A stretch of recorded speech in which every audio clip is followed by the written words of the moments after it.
Empat kiai dan gus mati seketika setelah membela nasab Habaib Alwi. Inna lillahi wa inna ilaihi raji'un. Ini sudah dibukakan oleh Allah Azza wa Jalla tentang kebenaran. Karena jika kebenaran itu sudah datang, maka kebatilan pasti akan hancur lenyap binasa. Ja'al haqqu wa zahaqal batil.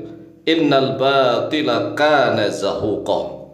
Apabila yang hak itu sudah datang, maka yang batil pasti akan hancur binasa.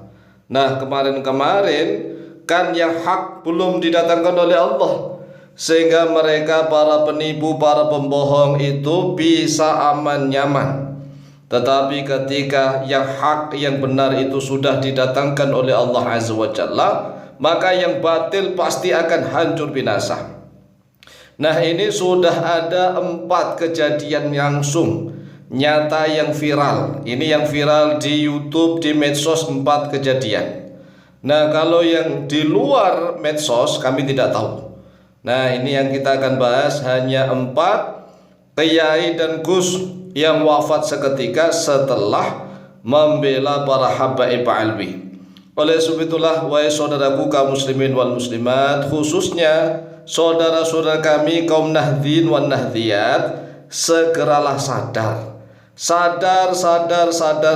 dan waras.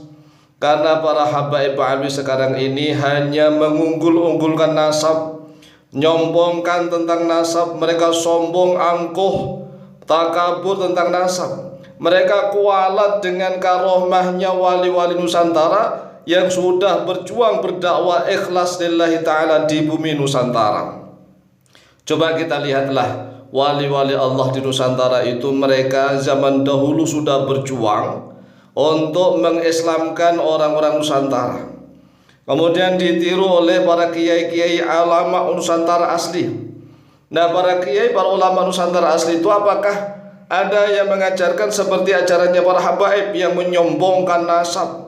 Nasab disombongkan? Tidak. Wali-wali Nusantara itu senantiasa ikhlas berdakwah, mengajak kepada umat Islam, mengajak pada siapapun untuk masuk agama Islam. Setelah mereka masuk agama Islam, dididik dengan penuh kesabaran dan keikhlasan, tanpa harus membeda-bedakan nasab siapapun, dan mereka selalu menyembunyikan nasabnya. Inilah ciri-ciri dakwah yang ikhlas lillahi ta'ala. Nah, tiba-tiba datang generasi baru yang dakwanya hanya mengunggul-unggulkan nasab. Ini kualat kalau dibela terus-terusan. Sudah dibukakan oleh Allah, buka mata hati. Ini ada kenyataan, bukti dari Allah Jalla Jalaluh. 4 kiai, bukan hanya orang biasa ini, 4 kiai dan gus mati seketika setelah mereka mati-matian membela nasab para habaib alwi. Karena memang sudah nggak pantas para habaib alwi itu dibela mati-matian nasabnya, apalagi sampai mubahalah segala. Nah, para kiai dan gus yang langsung wafat setelah ngotot membela habaib alwi itu, yang pertama tahun 2023 di Jepara. Di Jepara, Jawa Tengah, setelah dipakaikan imamah itu adalah surban di kepala oleh Habib, tiba-tiba sang kiai itu ada di atas panggung, langsung wafat, meninggal dunia. Innalillahi wa inna ilaihi raji'un. Dan videonya itu masih viral, videonya masih ada di YouTube, cek saja. Ini yang pertama. Kemudian yang kedua, pada tahun 2024 di Pandeglang, Banten yang baru kemarin lah, setelah wasiat agar santri dan alumninya tidak ikut-ikutan Kiai Iman. Ini masih dalam keadaan ceramah. Di sampingnya ada oknum habaib, ada oknum habib di sampingnya itu kan. Nah, tiba-tiba sang kiai dipanggil oleh Allah Azza wa Jalla seketika itu juga. Innalillahi wa inna ilaihi raji'un. Kemudian lagi tahun 2024 lagi di Pasuruan, Jawa Timur. Nah, ini rata-rata kami kenal. Oleh sebab itulah jangan meniru kiai-kiai yang sudah Allah berikan bukti ini. Ini bukti nyata dari Allah. Nah, kalau para kiai-kiai Nusantara masih ngeyel-ngeyel, masih husnudon terus, Ya nggak bisa, ndak. Sekarang ini kan zaman modern. Tidak seperti zaman dulu, kiai-kiai kita dulu. Kiai-kiai kita dulu nggak ada medsos, mencari informasi sulit, kitab-kitab manual juga sulit. Nah sekarang ini kan zaman canggih, sehingga ini harus berubah. Jadi ini harus berubah karena keadaannya berubah. Al-hukmu yaduru ma'illati wujudan wa adaman. Karena sekarang ini banyak media yang harus bisa digunakan, sehingga banyak sekali yang bisa meneliti tentang nasabnya para habaib. Dan ternyata mungkote, tidak bersambung kepada Rasulullah SAW, sehingga asas khusnudun itu nggak bisa dipertahankan lagi. Oleh sebab itulah mari bertaubat, jangan terlalu fanatik buta. Nah kalau para habaib itu seandainya alim-alim, alama, faqih, itu kita tetap menghormati mereka sebagai ulama. Ulamanya mereka hormati. Nah yang tidak alim ya kita hormati sebagai sesama umatnya Nabi Muhammad SAW. Jadi kita hormati sesama muslim.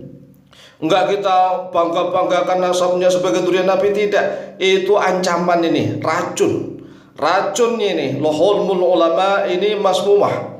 Dagingnya para ulama Nusantara yang selalu mereka adukanlah, itu kan beracun. Oleh sebab itulah, ayo sadar. Nah kejadian yang ketiga ini di Pasuruan Jawa Timur, setelah melarang para santri dan alumninya ikut-ikutan Kiai Mat, tiba-tiba juga langsung wafat. Nah 1, 2, 3 ini, baik dari Jepara ini juga belum begitu tua, kemudian dari Pandeglang juga belum begitu tua. Nah kalau yang di Pasuruan ini sudah agak sepuh, ini mungkin wajar. Nah yang keempat, tahun 2025 di Jawa Timur ini seorang Gus yang masih sangat muda belia. Seorang Gus yang masih sangat muda belia yang wafat setelah terang-terangan bermubahalah meletakkan mushaf Al-Quran Karim di atas kepalanya, menyatakan bahwa para habaib Alwi adalah cucu Nabi atau dzurriyyah Nabi Muhammad SAW. Nah tidak lama kemudian langsung wafat. Dari kejadian-kejadian ini semoga membuka mata hati para muhibbin menjadi sadar, tidak terlalu fanatik buta pada para habaib Alwi yang tidak mampu menunjukkan bukti-bukti kebenarannya. Kalau sudah ada bukti-bukti dari Allah begini yang orang langsung wafat, ini kan bukti nyata langsung dibuka oleh Allah. Nah kalau kita masih saja membabi buta, membela oknum-oknum habaib Alwi dengan cara menyerang para kiai-kiai pribumi asli, kualat karena apa? Para kiai pribumi asli saat ini mereka berusaha untuk meniru gaya dan metode dakwahnya para wali songo zaman dahulu, dan juga dilanjutkan oleh para kiai-kiai yang tidak mengunggul-unggulkan nasab tetapi mengunggulkan ilmu dan akhlak. Demikian, semoga bisa dipahami, lebih dan kurangnya mohon maaf. Wallahu taala a'lamu bishawab.